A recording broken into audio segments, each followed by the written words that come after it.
Pour avoir plus de contenu, Sur les finances et l'éducation patrimoniale, abonnez-vous à la chaîne. plan P. Donc on vient de finir il y a ça quelques minutes avec Florian sur assurance vie ou PER. Merci encore, parce que du coup ça nous a permis d'avoir un petit peu d'éclairage et de voir et de permettre aux gens de pouvoir choisir en toute connaissance de cause. Même si à la fin, Florian a fait de la politique, il nous a dit peut-être pas l'un ou l'autre, mais plutôt l'un et l'autre. Bon, Et avant, c'est pas un choix. et avant Florian, on était avec Kendrick, pour le coup, sur la partie prévoyance. Et là, maintenant, du coup, il y a les deux réunis C'est ça. pour vous parler du PER et de comment choisir, pour le coup, son PER. On va essayer de tenir un timing de 35 minutes pour finir à 16h30. Ok. Si possible. On pourra déborder un petit peu. Alex Lagny est arrivé, il est au courant, il n'est pas très loin. Ou s'il n'est pas au courant, en tout cas, il l'est, puisqu'il est en train d'écouter une émission. Donc, on va pouvoir démarrer. On va vous laisser la main. Le but, là, c'est, une fois que je sais que je vais faire mon assurance vie, que je vais faire mon PER, dans quelles conditions je peux mettre en place ce support et comment je choisis ce que je vais mettre dedans. Ok. Du coup, on va peut-être pas repasser complètement sur ce qu'est le PER, puisqu'on vient de le faire. Puis bon, il fallait que je gagne un quart d'heure, maintenant 25 minutes. Bientôt, je vais faire des présentations d'un quart d'heure en flash. Mais, Ça serait un thème, hein. mais non, on va vraiment se focus davantage. On va vraiment se focus davantage sur une fois que j'ai décidé de faire du PER, finalement, lequel je choisis. Un point qu'on n'a pas abordé tout à l'heure, mais le PER est un outil assez récent. C'est-à-dire qu'il a été créé avec le développement de la loi Pacte en 2019. Avant ça, on avait des supports, on avait 4 ou 5 supports différents. Les gens s'y perdaient. Si j'étais particulier, j'avais un PERP. Si j'étais TNS, j'avais un Madeleine. Après, j'avais la partie entreprise avec du PERCO, avec de l'article 82, 83. C'était un joyeux bordel, pour être poli. Et la loi Pacte a eu pour vocation vraiment de simplifier l'épargne retraite, en créant 3 supports bien identifiés. Du coup, le PER individuel, le PER collectif et donc le PER catégoriel. Donc on retrouve là-dedans tout ce qui englobe l'épargne retraite, du salarié jusqu'au TNS et jusqu'au principe de retraite obligatoire. On retiendra de ça que notre PER, à l'époque où ils en ont parlé, on avait une formation où on avait dit le PER, c'est le sac à dos retraite. Et j'avais trouvé l'approche pas mal de dire, en fait, tout ce que j'ai fait dans le passé, typiquement, je suis un salarié. Aujourd'hui, je suis indépendant, mais avant ça, j'ai été salarié. Donc, j'ai eu un PERP avec ma banque, j'ai eu un PERCO dans une entreprise dans laquelle je bosse plus aujourd'hui, aujourd'hui, j'ai un Madeleine en tant qu'indépendant. Aujourd'hui, je regroupe tout ça sur un seul et même PER, et c'est ce qui amène avec moi tout mon passif d'épargne retraite. Voilà le gros intérêt du PER, en tout cas loi Pacte, avec ce principe de je réunis les supports ensemble. Sur les slides, on va gagner du temps, je ne refais pas, je refais pas tout, mais vous l'avez compris, le fonctionnement du PER, c'est libre, je récupère les fonds qu'à la sortie, j'ai des cas de sortie anticipés, la résidence principale c'est sympa, le reste c'est que des trucs pas cool. L'univers d'investissement, on l'a un peu plus détaillé peut-être sur le PER. Ce que tu disais, Nicolas, on parlait de 5% de performance sur l'assurance vie. Sur un PER, si je l'ouvre vraiment jeune, je vais même aller chercher plus que ça en termes de performance, parce que je vais pouvoir ouvrir la voilure, accepter des corrections de marché à l'instant T, parce que je n'ai pas besoin de l'argent à l'immédiat. Et puis l'argent n'est pas disponible. Et là, en fait. L'argent n'est pas disponible, mais du coup, j'ai aussi le fait que si je suis sur 20 ans et que ça corrige au bout de 7, c'est pas grave en fait. J'ai largement le temps de me refaire et de recapitaliser sur mon contrat. J'avais reparlé de la gestion pilotée à Horizon, où j'avais remis une petite tarte. Mais globalement, voilà, c'est un super outil, et le temps étant une fois de plus l'ami de l'investissement, c'est là où on va chercher des belles performances sur le PER. La fiscalité, j'y repasse pas, c'est une carotte fiscale, c'est pas mal de nuages de fumée pour la plupart des cas, donc c'est jamais le choix de décision du PER.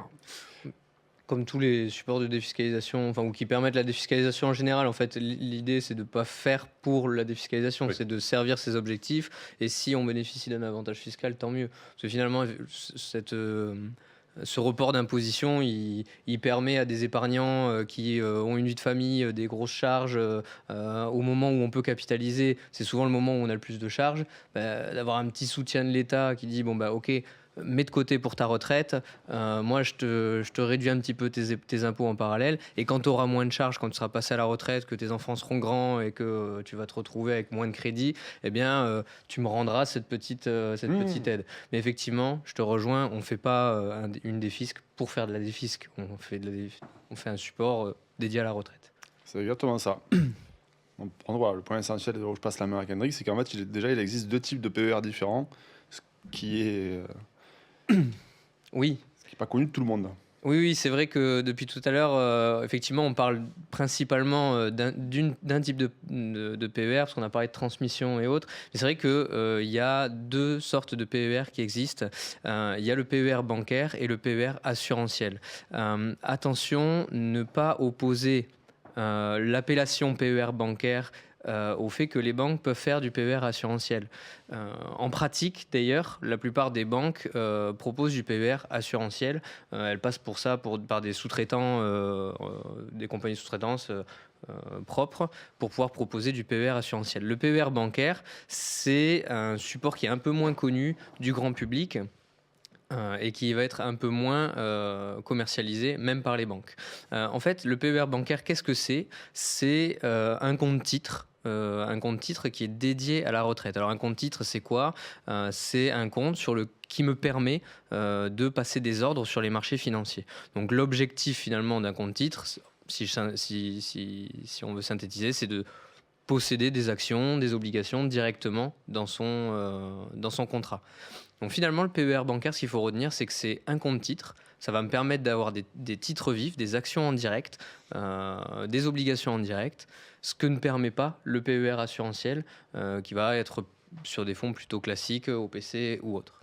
Dans le PER bancaire, ce qu'il faut bien noter, c'est qu'on n'a pas de fonds euro. Le fonds euro, il est principalement, on le retrouve exclusivement dans les contrats assurantiels.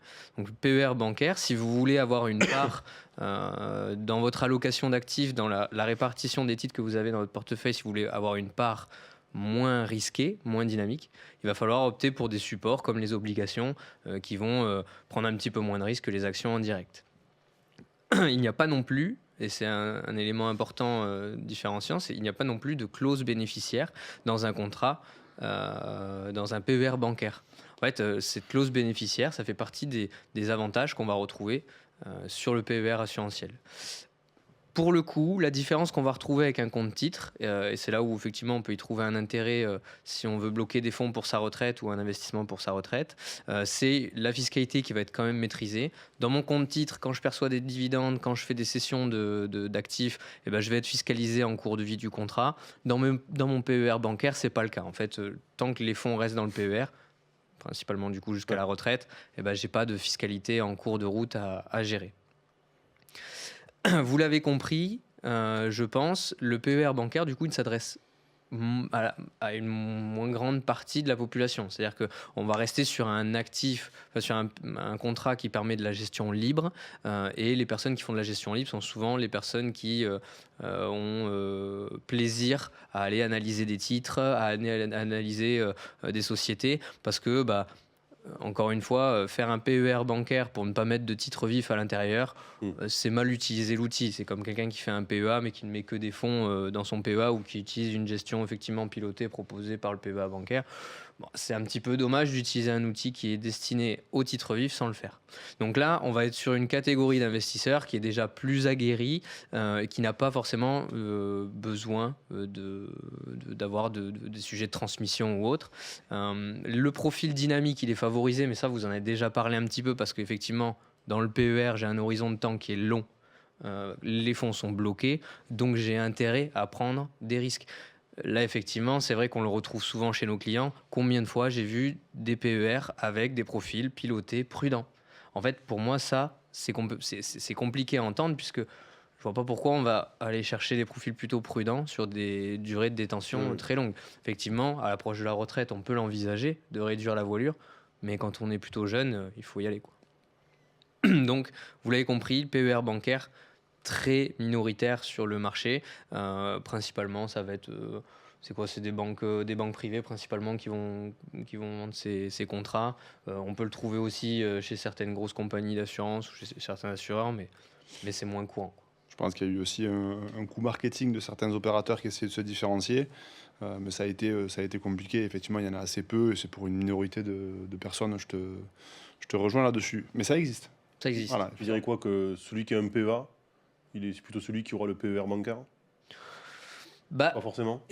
là, pas. effectivement, on retrouve une logique. C'est-à-dire que dans mon allocation d'actifs complète, encore une fois, il faut revenir, et ce que vous allez voir probablement sur la session avec le prochain intervenant, c'est quels sont mes objectifs. Si dans mes objectifs, je souhaite capitaliser pour la retraite et que j'ai un profil où j'ai envie d'aller chercher des actions et me faire un portefeuille d'actions, pourquoi pas le PER bancaire? Pourquoi pas l'associer à un PEA ou à un compte titre et se faire un portefeuille Pas forcément avec le même regard, Flo. Non, mais en fait, même en termes de performance, tu peux faire tellement de choses aujourd'hui avec du PER assurantiel que vraiment l'intérêt du PER bancaire, il est assez limité. Ça va être vraiment une minorité de personnes qui vont vouloir aller faire du titre vif. En fait, c'est juste ça. Je veux piloter avec du titre vif. Sinon, quand tu as 1200 fonds sur un contrat assurantiel, tu peux faire tellement de choses en termes d'OPC, de private, de solutions un peu décorrélées que voilà, ça marche. T'as compris que je n'étais pas un grand convaincu du PER bancaire. J'ai vu. Non, mais c'est vrai, c'est vraiment. D'ailleurs, c'est pas toi qu'on a parlé. Non, mais c'est vrai que c'est vraiment pour une minorité de personnes qui adorent la gestion d'allocation d'actifs Bien sûr. avec du titre vif, quoi. Du coup, on va passer sur le PER assurantiel maintenant. C'est le PER qui est le plus distribué, effectivement plus ou moins bien distribué, c'est un vrai sujet parce qu'on se retrouve avec plein de personnes. J'ai encore eu une infirmière libérale qui exerce en zone qui ne nécessite pas pour elle d'avoir une fiscalité, et quand elle a commencé son métier, on lui a fait souscrire un PER, on lui a pas expliqué, et du coup elle verse sur un PER déductible. Ok. Alors Qu'elle n'a pas besoin. Alors elle n'a que pas tu- besoin. Donc effectivement, c'est le plus distribué, le PER assurantiel, y compris par les banques. Faut pas opposer PER assurantiel et PER bancaire. Donc sur le fonctionnement, vous en avez parlé un petit peu tout à l'heure. La différence avec le PER bancaire, c'est qu'on va trouver du fonds euro. Fonds euro, ce sont des fonds qui sont garantis par les compagnies d'assurance. À l'intérieur, vous avez un petit mix d'obligations, de titres de créances, etc. L'idée, c'est que le fonds euro dans le PER, oui. Plus on va s'approcher de la retraite, si on a un objectif de sortie en capital et non pas de transmission, comme tu disais tout à l'heure, oui. Mais comme on est quand même sur un horizon long terme et que les fonds sont bloqués, on a moins d'intérêt à aller chercher du fonds euro dans un PER que dans une assurance vie. Non, tu peux aller en chercher, plus tu te rapproches de la retraite, vraiment très très proche éventuellement, en sécurisant un peu le capital que tu as investi finalement au fil des années, Ouais, et qui s'est construit avec une plus-value du coup qui s'est construit au fil des années. exactement. Plusieurs modes de gestion sur le PER, assurantiel. Effectivement, le plus courant, ça reste la gestion pilotée. C'est celui qui est présenté la plupart du temps en direct avec ce profil prudent, équilibré, dynamique. La différence aussi qu'on va avoir avec le PER bancaire, c'est toutes les options qu'on va retrouver. Tu en parleras un petit peu après. Mais effectivement, les assureurs rajoutent des options financières, des options de prévoyance qui permettent de sécuriser des plus-values ou autres dans le contrat. Donc ça peut être un sujet pour certains. Et enfin, la clause bénéficiaire. C'est la grosse différence avec le PER assurantiel. C'est l'arrivée de cette clause bénéficiaire et du coup la capacité de transmettre plus facilement les fonds de son PER avant 70 ans, on l'a vu. Donc à qui s'adresse le PER assurantiel? Principalement à la majorité des épargnants qui n'a pas envie de gérer particulièrement des actions en direct. On va retrouver effectivement, dans la grande majorité des cas, c'est vendu avec des profils pilotés qui sont à étudier. Je pense qu'il y a des bons profils pilotés. Je pense qu'on a des gestions qui se tiennent, mais la plupart du temps, on va avoir des meilleures performances avec un mandat de gestion qu'on va pouvoir déléguer à une société de gestion d'actifs. Il en existe plein. Ou alors avec la gestion libre, si on a envie effectivement de gérer soi-même. Et là, vous avez des assureurs qui permettent d'avoir effectivement plus de 1000 fonds. Donc vient à se poser la question de l'intérêt particulier d'aller chercher des titres vifs. Les profils, on y revient, mais ça dépend des objectifs et de l'horizon retraite, mais globalement, c'est favorable aux approches plus dynamiques. Et donc, vous l'aurez compris, c'est un contrat, le PER assurantiel, qui touche beaucoup plus de monde et qui est plus adapté au commun des mortels. Donc, en résumé, vous êtes un investisseur plutôt jeune, dynamique, vous n'avez pas de besoin de transmission particulier, vous souhaitez aller chercher de la performance et peut-être même des frais un peu moins importants, bien qu'il y ait quand même des frais de garde, etc. dans les contrats bancaires, allez plutôt vers le PER bancaire. Pour le reste, vous voulez simplement bloquer de l'argent pour votre retraite, préparer la retraite, vous appuyez quand même sur des allocations qui peuvent être dynamiques, voire sur mesure. Vous avez une famille à qui vous souhaitez transmettre plus facilement ou des besoins particuliers de sécuriser le capital en roulant, etc. Allez plutôt vers le PER assurantiel. Donc effectivement, comme c'est le PER assurantiel qui est le plus distribué et qui est le plus connu, la suite, on l'a voulu autour du PER assurantiel principalement. Effectivement, on va plutôt rentrer dans le détail de ce contrat-là par la suite. C'est le plus courant. Exactement. Du coup, sur les critères pour choisir son PER, le premier élément qu'on a mis en avant, c'est la richesse de l'offre de fonds à l'intérieur du contrat. Alors c'est tout ce qu'on va pouvoir faire au sein de cette enveloppe et c'est quand même assez important. On va trouver des contrats... J'en remets pas une contrat bancaire ici. Non. Où on va avoir 200 à 300 fonds à l'intérieur maximum avec beaucoup de fonds maison. D'autres où on va retrouver 1000, 1500 fonds. C'est toujours pareil, on ne se bat pas avec les mêmes armes. Ce qu'on va rechercher, alors sur le fonds en euros, c'est vrai que ça a moins d'importance dans le PER, mais c'est important que si on en embarque un, il soit quand même plutôt bon. Alors, on a des fonds en euros qui ont fait 2,5 cette année, contre d'autres qui ont fait plus de 4 avec des boosts, etc. Donc c'est quand même important d'avoir cette ligne-là dans son PER, soit en approche de la retraite, soit pour sécuriser des fonds aussi à un moment donné. Et tant qu'à faire, autant qu'elle fonctionne bien. Sachant que ça, c'est quand même à la discrétion des compagnies et des banques. Tout à fait. Le taux du fonds euro, pour le coup, c'est pas un taux de marché qui est Non. appliqué parce qu'il y a un Le- contexte, le- parce qu'il y a une évolution spécifique. C'est vraiment les maisons assureurs et banques qui déterminent le taux en fonction peut-être de la collecte qu'ils veulent, de la typologie de clients qu'ils veulent, du typologie de profil, et de la même manière au niveau des bonus. Exactement. Alors les bonus, toujours pareil, c'est une politique qui est à mon sens un peu temporaire, même si ça fait quand même quelques temps maintenant qu'elle est répandue. Mais en tout cas, ce fonds en euros, peut-être qu'on va l'embarquer pendant 30 ans. Autant en embarquer un qui tient à peu près la route et qui puisse nous permettre d'avoir un relais au moins de maintien de croissance et de contrer l'inflation quand c'est nécessaire. On va chercher un contrat où c'est qu'on retrouve toutes les typologies d'actifs à l'intérieur. Ça va des OPCM traditionnels aux ETF qui sont très répandus aujourd'hui, mais on va chercher aussi à avoir des solutions de private equity. Ça se développe beaucoup aujourd'hui sur des OPC. C'est hyper intéressant que d'avoir une partie de mon allocation qui est décorrélée du marché, qui en tout cas ils sont des fonds non cotés. On va chercher aussi, c'est la tendance actuelle, mais des produits structurés plutôt performants, au moins des produits structurés, et c'est pas le cas de tous les contrats, parce que c'est ce qui permet de s'exposer, d'aller chercher de la performance et de protéger son capital. Aujourd'hui, enfin, nous, c'est vrai, c'est notre job. Il n'y a pas un de nos confrères qui ne parle pas de produits structurés, c'est juste indispensable. J'ai mis les fonds immobiliers, même s'ils ont moins la cote en ce moment, on va pas se mentir.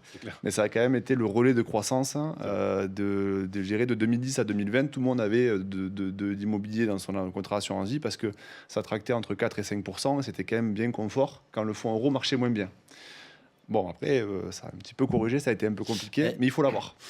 Disons que sur les fonds immobiliers en assurance vie, moi je suis un peu mitigé dans le sens où on vient loger un actif illiquide à la base. Donc quelque chose qui est extrêmement liquide. Et donc c'est là où ça peut poser des grosses frictions, c'est ce qu'on a vu Ce qui était le cas. récemment, sur les retraits, l'évolution, et donc du coup des situations qui sont compliquées à gérer pour les investisseurs qu'on n'a pas forcément prévues. Donc les fonds immobiliers, moi sur les marchés financiers, j'ai un peu tendance à mesurer un peu la chose en les mettant plutôt de côté. Mais après, ça, c'est un prisme ultra personnel. C'est pas une généralité, une science exacte, à mon sens. C'est une politique de chacun. Ça a fonctionné un temps. Ça peut fonctionner... Oui, parce que finalement, pour l'investisseur qui loge des titres immobiliers dans son contrat assurance vie, lui, il est assuré que l'assureur, la plupart du temps, porte la liquidité du support. Bien sûr, il y a des cas où l'assureur se retire, mais la plupart du temps, c'est porté. Donc, il peut quand même retirer, même si l'actif derrière est moins liquide, quoi. Disons que c'est moins la tendance en ce moment. Oui. Ouais, Mais en tout cas, voilà, le contrat doit en avoir et à disposition, que ce soit des SCI ou des SCPI, parce que ça reste quand même On parle que des fonds qu'on corrigeait, mais il y en a plein qui continuent de bien fonctionner. Donc voilà, c'est un des pourcentages de son allocation, il faut l'avoir. C'est une possibilité. Oui. C'est une possibilité. Il faut retenir, je pense. Et il faut avoir la possibilité de le trouver à l'intérieur de ton contrat. Ça. Donc regardez vraiment la richesse de fonds à l'intérieur, c'est vraiment ce qui va faire que vous avez un bon ou un mauvais PER. C'est tout ce que vous allez pouvoir faire avec. Toujours pareil, on peut avoir la même voiture, pas le même moteur à l'intérieur, et on n'a pas du tout les mêmes performances. Les frais du contrat, j'ai mis l'ennemi silencieux du contrat, mais c'est vrai, c'est-à-dire que quand on part sur un horizon très très long terme, si on commence à avoir une différence de 0,5, ça paraît pas énorme sur un an. Quand on le met cumulé sur une vingtaine, une trentaine d'années, l'impact c'est plusieurs dizaines de milliers d'euros au bout du bout, autant qu'il soit dans votre poche. Je contrebalance ça aussi, ne cherchez pas le contrat qui a le moins de frais, juste pour payer le moins de frais. Si le contrat il est nul, oui, il n'a pas de frais, mais s'il est nul, ça n'a aucun intérêt non plus. C'est juste d'être vigilant à ce qu'il n'y ait pas de décorrélation entre le contrat que vous avez en vue et ce qui se fait sur le marché. Sachant en plus qu'on rajoute, pour être complètement transparent sur des contrats, on a une double couche de frais. C'est-à-dire que le contrat a ses propres frais de gestion et chaque unité de compte à l'intérieur de votre contrat a aussi des frais inhérents. Et si on compare un ETF par exemple et un fonds maison, c'est de l'ordre de 1,5 de différence de frais. Donc ça joue. Même si par exemple, vous avez un fonds action qui va traquer la même chose qu'un MSCI World, il embarque déjà 1,5 de frais en plus. Bien sûr. Donc au bout du bout, toujours pareil, sur un nombre d'années assez significatif, vous le retrouvez. Donc c'est pas la chasse aux frais. On ne cherche pas à avoir que des contrats gratuits, c'est pas le sujet. Mais en tout cas, soyez vigilants. On a mis un barème de ce qui est plutôt du bon contrat, du vigilant et du à éviter, même s'il n'y a pas de règles inscrites dans le marbre. Mais voilà, regardez-le et soyez vigilants à ça quand même. C'est un parallèle à faire parce que moi, j'ai beaucoup de clients qui sont comme ça ou qui ont des contrats qui ont par exemple une antériorité fiscale. Et ils te disent tous, ouais, mais on va le garder. Ouais. Ok, j'ai pas de souci avec ça. Tu veux le garder, il n'y a aucun problème. Je veux réinvestir dessus. Ok, pas de souci. Est-ce que tu as de la performance? On regarde du coup annualisé. En fait, il y a zéro perf. Ouais, mais c'est un contrat qui est ancien. Oui, mais s'il n'y a pas de perf, en fait, ça sert à rien. Au même titre que tu regardes les frais souvent de ces contrats-là, sans citer d'où ils viennent, on le sait tous, c'est des contrats qui sont bourrés de frais de manière générale. Et donc c'est ça qui vient ponctionner globalement en fait la rentabilité. Et donc je préfère aujourd'hui, moi c'est ce que j'ai dit que mes clients, je grossis le trait, avoir un contrat qui est bourré de frais, mais par contre j'ai une perf dessus de malade, que avoir un contrat où je n'ai pas de frais, et en fait je vais avoir une perf de 1% par an. Complètement. Pour pousser là-dessus. Je grossis le trait, mais il faut pas qu'il soit bourré de frais là-dessus. Mais si tu as, je sais pas, moi je grossis le truc, mais 2% de frais par an, mais que tu as une perf à 8 ou 10%, complètement. En fait, je préfère aller chercher ce contrat-là qu'un truc où j'ai 0 frais et 2% de perf par an. De toute façon, qu'on se le dise, c'est des situations auxquelles on est confronté au quotidien. Qui n'a jamais rencontré un prospect qui se trouve avoir un PER assurantiel sur lequel il a 3 à 4% de frais d'entrée, 1,5% de frais de gestion et un profil prudent qui rapporte 2% par an. Mais bien sûr. Effectivement, là, il n'y a que des tartes à prendre sur la durée. Après, on a aussi le contraire de clients qui ont les contrats les moins chers du marché avec des performances absolument scandaleuses. Exactement. L'un est valable aussi. Après, c'est juste que, je dirais, à enveloppe équivalente, à voiture équivalente, choisir celle qui a le moins de frais. Il faut y être vigilant. Les modes de gestion, on en a déjà bien parlé, mais effectivement, on va vous pousser à de la gestion pilotée parce que la gestion pilotée, une fois de plus, c'est facile à vendre, il n'y a pas besoin de connaissances. Non, mais l'ADN est plutôt pas mal, c'est-à-dire que c'est hyper dynamique, ça se sécurise tout seul, t'as rien à faire. Sauf que c'est piloté, une fois de plus, par l'assureur, qu'avec des fonds de l'assureur, où les performances sont pas forcément au rendez-vous. C'est pas une généralité, mais globalement, c'est rarement une très bonne idée. La gestion sous mandat, t'en as parlé, je mets aussi un gros bémol là-dessus. Ça dépend de, est-ce que c'est vraiment de la gestion sous mandat ou est-ce que c'est de la gestion pilotée déguisée, ce qu'on retrouve souvent. Est-ce que c'est vraiment de l'architecture ouverte et le gestionnaire, la société de gestion va pouvoir faire ce qu'elle veut, et surtout regarder les performances de la gestion sous mandat. Le job de ces sociétés, c'est d'accrocher les hausses et de limiter les baisses. Elle le fait pour vous parce que c'est un professionnel. Quand on ouvre le moteur, on se rend compte que la plupart des mandats, ils accrochent vachement bien les baisses. Par contre, ils limitent bien les hausses. Donc là, du coup, on n'est plus du tout dans la même dynamique. Donc la gestion sous mandat, pourquoi pas, à condition qu'elle fonctionne et que la société en face, fasse du bon job. Nous, on est les premiers à... Il faut être conscient que ça coûte plus cher aussi. La gestion et bien sous mandat, ça coûte plus cher en termes de frais. Il faut que le coût soit rentabilisé. Globalement, tu es plus ou moins à 1% sur le mandat. Ça va aller de 0,6 à 1,2, mais il faut que tu le retrouves. Si tu fais 0,5 de perf en plus pour 0,8 de frais, une fois de plus, oui, tu as délégué, mais ça n'a pas beaucoup de sens. Donc, la gestion sous mandat, c'est une piste. Voilà, à manœuvrer avec précaution aussi. Et s'il y a un choix, c'est plutôt la gestion libre. Mais une fois de plus, la gestion libre, c'est soit vous vous intéressez, soit vous allez y passer un petit peu de temps, soit vous êtes accompagné par quelqu'un dont c'est le métier. Ouais, c'est clair. On n'est pas, je veux dire, on n'est pas des génies. C'est juste que c'est notre job de faire ça. Donc globalement, on le fait plutôt pas trop mal. Enfin, je crois. Non, mais c'est un métier, il faut être réaliste. Il ne faut pas s'improviser, choisir des fonds, aller chercher comme ça dans un catalogue. Déjà, il faut le maîtriser. Tu le disais tout à l'heure, nos partenaires, il y a entre 1200 et 2000 lignes. Non, mais c'est... Tu pourrais, on peut même en rajouter si on trouve un fonds qui nous plaît et qui n'est pas forcément référencé. Donc tu fais vraiment ce que tu veux, mais voilà, c'est un métier. Les options du PER, tu en as parlé, c'est un point important parce que, alors je vais commencer par la phrase tout en bas, mais ces options, elles sont payantes et elles ne sont pas disponibles sur tous les contrats. Ça sert à rien de toutes les mettre. Typiquement, je ne vais pas mettre de la sécurisation de plus-value ou de moins-value si j'ai un profil ultra défensif. En fait, je vais payer des frais pour quelque chose qui ne sert à rien. Mais par contre, ça peut avoir du sens. En outil de prévoyance, par exemple, la garantie plancher, c'est de se dire, comme j'ai un contrat qui est ultra dynamique et que demain, je peux traverser la rue et malheureusement me faire renverser par une voiture, ouais, c'est pas très cool. Par une voiture. C'était pas trouver du boulot. Ouais. mais du coup, la garantie plancher fait que au moins le capital que tu as investi sur ton assurance, sur ton PER est couvert, même si tu as un moins-value de 10, 15, 20%. Ça peut avoir du sens. La gestion financière, si tu as un contrat qui est très exposé, ça peut aussi avoir du sens. Les options de sortie, pareil, la reversion de la rente. Alors, je ne sais pas combien de gens font de la rente sur du PER, je pense qu'il n'y en a pas des masses, mais ça peut coller. Donc regardez ce que vous propose votre PER en termes d'options. Et l'accompagnement, c'est pas vraiment le choix du PER, mais si vous n'êtes pas un investisseur averti, faites-vous accompagner sur ce métier-là parce que c'est pas naturel que de sélectionner un contrat et les supports à y mettre dessus. C'est pas naturel que de savoir interpréter un avis d'imposition, à savoir si est-ce que je dois faire du PER ou pas forcément. Et quand je parle de transmission, c'est pas non plus naturel. Et rédiger une clause de bénéficiaire, c'est pas si simple que ça quand on commence à rentrer dans des choses un peu shadées. Donc, avoir le bon contrat, c'est très bien, mais ça va pas suffire non plus. Toujours la même histoire que les voitures. Hein. Si on se met tous les deux dans la même voiture, selon le pilote qu'on a au volant, on n'aura pas les mêmes performances. C'est exactement pareil avec un PER. Parce qu'on est assez bien pour savoir que c'est pas moi qui finis. Moi, j'ai rien dit. J'ai juste ouvert un exemple assez universel, quoi. Donc voilà pour les critères de sélection de votre PER. Certains sont plutôt de la logique, d'autres un peu moins. Même si je pense que les gens ouvrent pas souvent. Tu parles de voiture, ils ouvrent pas souvent le capot. C'est pas notre. Nous les premiers sur n'importe quoi, on le fait assez rarement en fait.